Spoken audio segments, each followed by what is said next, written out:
Hello everybody, welcome to Everyman Prepping. Hope you're having a great day. And yes, you need to be stockpiling food. If you haven't started, you really need to get started fast. If you've been doing it, keep doing it and keep stocking that food up in your house, in your pantry, your garage, closets, bedrooms, wherever you've been putting it. For the foreseeable future, food is never going to be cheaper than it is now. What you should be stocking up for? I believe you should be shooting for a year. I know that sounds out of the question, outrageous, but if you do it slowly, a little bit over time, every week, every month, you can get there. And then you just rotate it. That way you always have a year on hand and you rotate in your stock of supplies. Nothing ever goes bad. Most things last about a year, and you can put them in long-term storage with Mylar bags and oxygen absorbers, and they'll last even longer. But let's talk about what we need. First, I think you need to start with grains and oats. So you need, your rice, your oatmeals, your flour, your wheat berries. Wheat berries are great because they store forever with in a Mylar bag and oxygen absorber. Then you have your own hand mill. You crush them yourself to get flour. It's a whole grain, so it's a whole wheat. It has some protein in it. It's very good. But you can also just store regular flour from the store in Mylar bags with oxygen absorbers. In fact, this is what I've done. I don't suggest you do it, but I've opened up recently a 10-pound bag of flour from 2 years ago that I had in a Mylar bag with an oxygen absorber, and it's perfectly fine. There weren't weevils in it. It wasn't rotted or spoiled. It was great. It worked fine. So flour lasts a long time, and if you're making it, using it for bread, tortillas, or whatever you're using it for, you can figure about a pound of flour is about a loaf of bread. So then you can do some calculations. If I want, a loaf of bread every 2 days, I need 180 loaves of bread or so. So I need 180 pounds of flour. It sounds like a ton, but it's not really that much. That's 18 bags of flour at the 10-pound bag. So start working your way towards that. Seal them up in, big 5-gallon Mylar bags. You can put about 40 pounds in each one of those. And start sealing them up and start storing them. You can do it. Better ways, like I said, you can do the wheat berries. Another great thing with wheat berries is you can sprout them for micronutrients. Because you're not going to have a lot of the nutrients out there. You can sprout them, eat the greens, great micronutrients. That's why I'll suggest you get multivitamins. Make sure you have your multivitamins. Vitamin C, D, multivitamins. Because, if you run out of food, can't go to the grocery store, you're going to be hurting on a little bit of the nutrients. So make sure you have those. So moving on from there, let's go to fruits and vegetables. Most of this is going to be canned. Your canned fruits, your canned vegetables, either from your garden and you canned it yourself or you bought it at the store. But you're going to need fruits and vegetables. So look at how much you want to eat of those. You can freeze some, put them in the freezer, but it's always great to have canned because it's shelf stable and you can put it anywhere in your house. A good vegetable that is good for long-term storage that's not canned is dried corn.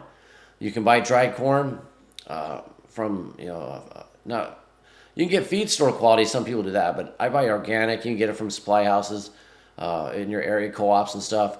But just get the dried corn. Put it in a Mylar bag, oxygen absorbers, 5-gallon bucket, lasts forever. And then when you want to eat it, you can grind it, make in cornmeal, polenta, or whatever. Or you can just soak it in water, and it'll rehydrate and boil it. It'll be regular corn. So dried corn is a great thing to have. Lasts almost forever, like I said. So think about that for your vegetables as well. And then you're going to need protein, of course. So we have our grains, fruits, and vegetables, and we need a protein source.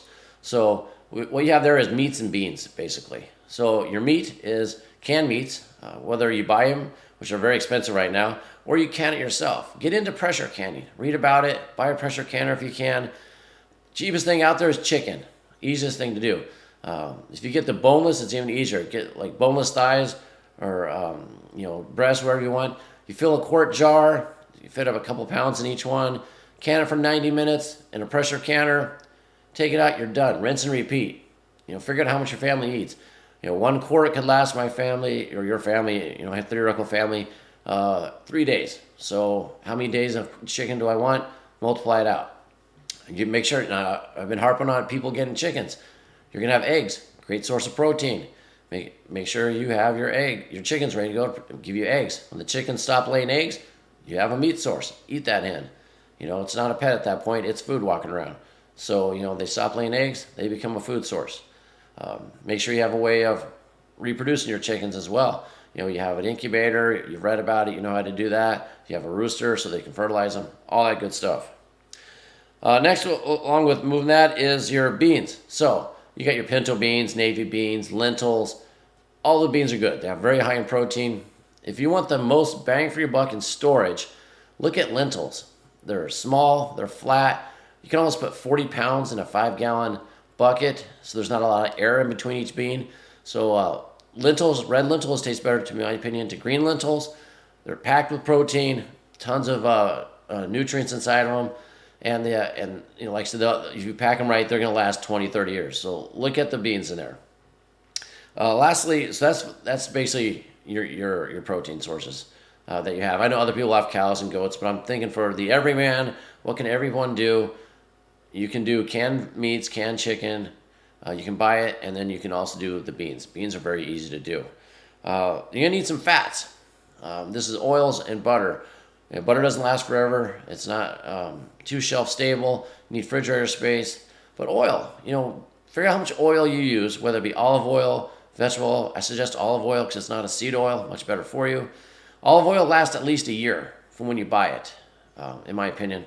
And so figure out how much olive oil you use, calculate it out for a year, and slowly buy a year's worth, and then rotate through it. You're going to need that oil, though. And you can use olive oil in your, I know you can't really bake with it all the time, so you're going to need some vegetable oil on the side for baking as well. You run out of oils, you're going to have to go to lard. So you're going to have to figure out how to render fat into lard. Figure that out now. Watch YouTube videos on it. But save the fat from your meat now. Render it down. Make lard. Lard is very stable, lasts a while, and it can be a fat you're going to need. Lastly, dairy. Dairy is very hard unless you have cows and goats around, right? To get the milk out of. But as opposed to that, you can have the powdered milk, the freeze-dried or dried milk. Figure out how many gallons of milk you go through. Look on the package for the powdered milk, and go through that and figure out, well, I need 20 pounds of powdered milk or whatever it is, and start accumulating it. Lasts a long time as well. You can repackage it into Mylar bags and oxygen absorbers if you want, but get yourself some powdered milk for your dairy. There's also you can buy some freeze-dried cheeses too and stuff. They're very expensive from Oxen Farms and Mountain House and those people, cheese powder and things like that.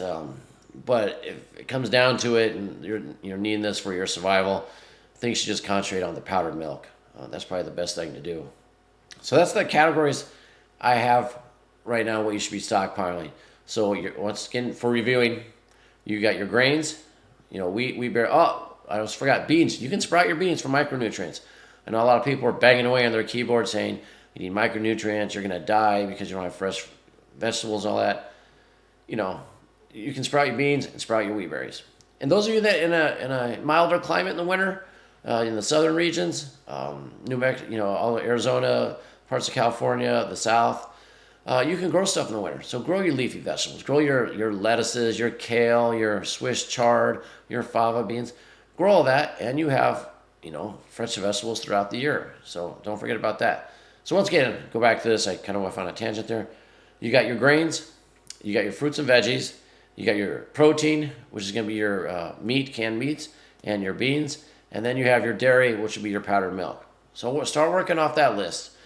Get a year's worth. It seems daunting at first, but make yourself a spreadsheet. Figure out what you need, how much, and start knocking it out. Because you're going to need this coming next year, and it's going to be a safety security net for you. You're going to be a lot less stressful knowing when problems are happening out there, you have backup for your family. You're going to be safe at home. You're not going out into the wild to try to acquire all this stuff.